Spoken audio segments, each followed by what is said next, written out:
health crisis. It's a large gas field built on a fault line behind about 1 million people's homes.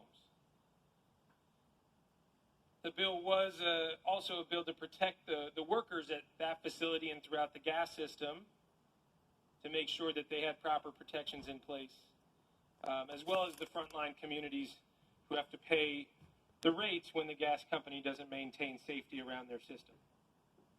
But now the bill no longer does those things. The bill now allows Aliso Canyon to stay open till 2045, longer than the two timelines posed by this administration through the Public Utilities Commission process. The bill eliminates the protections for workers. The bill eliminates a plan to work on a clean energy and gas demand response plan. And instead of promoting a diverse array of clean energy in Los Angeles, it exclusively focuses on a hydrogen study. So, to update you on the floor file, everyone you see in the support column is now opposed, and those in opposition are now either supportive or neutral on the measure. So I am in an awkward position of opposing my own legislation. I think it's an important conversation, though, to elevate before the body, so I'm going to present the bill anyways.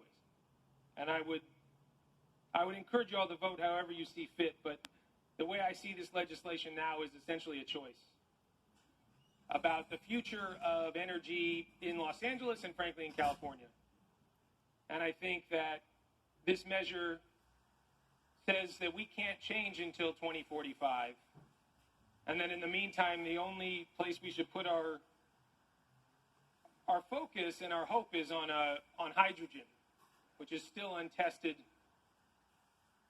and in many cases not appropriate for our communities, especially when it's fueled by the gas system, oil refineries, and the other sources of hydrogen that currently fuel our system.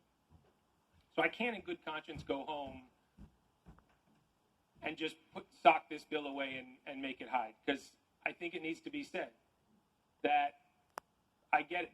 The gas industry is very powerful, and there are a lot of people who believe that we have to double down on a natural gas future. We talked a lot about oil in some of these debates we've been having over the last few days. And yes, there is a battle between the oil industry and some environmental justice communities, but the same is true in gas. And for anyone who lives near a peaker plant, if you live in Puente or Oxnard or out by the Valley Generating Station or down in the South Bay, if you live in the shadows of a power plant or a gas field, you know that it's not a 2045 question, it's a yesterday question. I think there's a better way. When we closed Aliso Canyon, we had functional power in Los Angeles for years. We replaced it with over 1 gigawatt of energy storage, which SoCal Edison brought online to tremendous success that's still providing resilience. And right now this year, we're going to have to decide from a reliability perspective in California, are we going to double down on the gas system, or are we going to embrace the future? That's about Aliso, but it's bigger than Aliso. Are we going to say we need to copy the Texas model and say only through those giant fossil fuel power plants are we going to be safe? Or do we realize on extreme heat days those are actually the most vulnerable assets? And we actually should be building faster transmission, energy storage, utilizing the power of offshore wind, bringing new assets online that are ready to go. So I've never voted against my own bill before, but I'm going to today. And I wish I didn't have to. But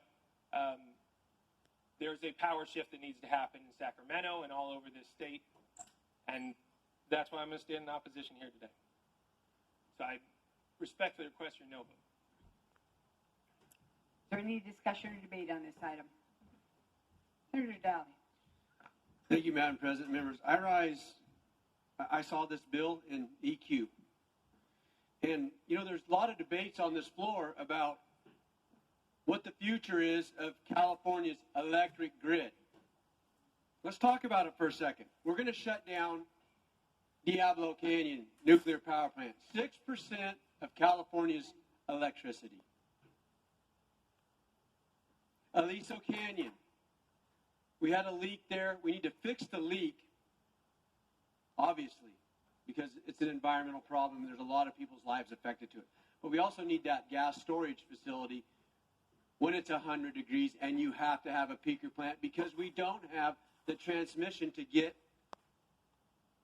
the solar from Kern County to Los Angeles, where there's 10 million people, because those projects have been blocked by social justice, environmental communities. No different than the chair's bill that is trying to do biomass so we can take the trees out of the valley and actually, instead of open burn them, put them in a facility and make green electricity. We don't count large hydro in California as green. 30 megawatts and down are green. 30 megawatts and up are not green. Explain that one to me. It's BS. If we really want to talk about what the future is of California's electricity, let's talk about it. But we keep talking about ending one style of energy like gas or nuclear. We have to have a diverse portfolio to make sure that California's needs are met.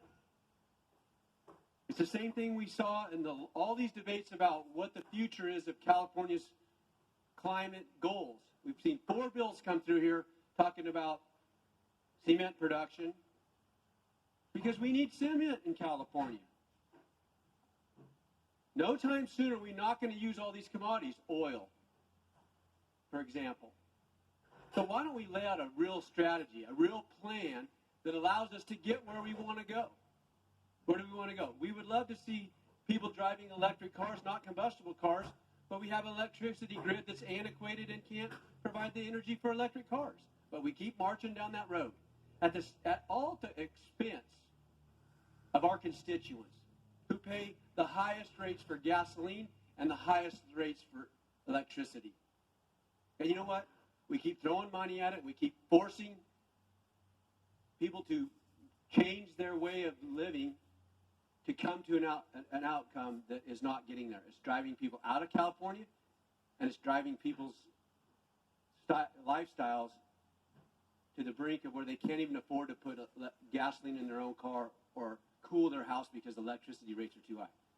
And it's really affecting those folks who are on fixed incomes and hourly wage earners who are the poorest in the state of California. So this bill and all these other bills, we need to have a real plan that moves forward, a plan that actually uses all these and moves us towards a carbon-free environment. You can't do it overnight, and you can't do it by setting a goal and then shoving everybody into a box. You do it by a plan. It's no different than our water storage. You can't just conserve your way out of it. At some point, you need more water. Common sense approaches to getting California where we want to go instead of just pushing it to other states and other nations. So I don't know why we're even having this bill up if you're not going to support it, but there needs to be a conversation about all those issues I just brought up. And we talk about them in committee, but we don't seem to get the legislation to go through or the administration to move in a proactive way to make California the golden state once again. So I will be happy to kill this bill with you and start over.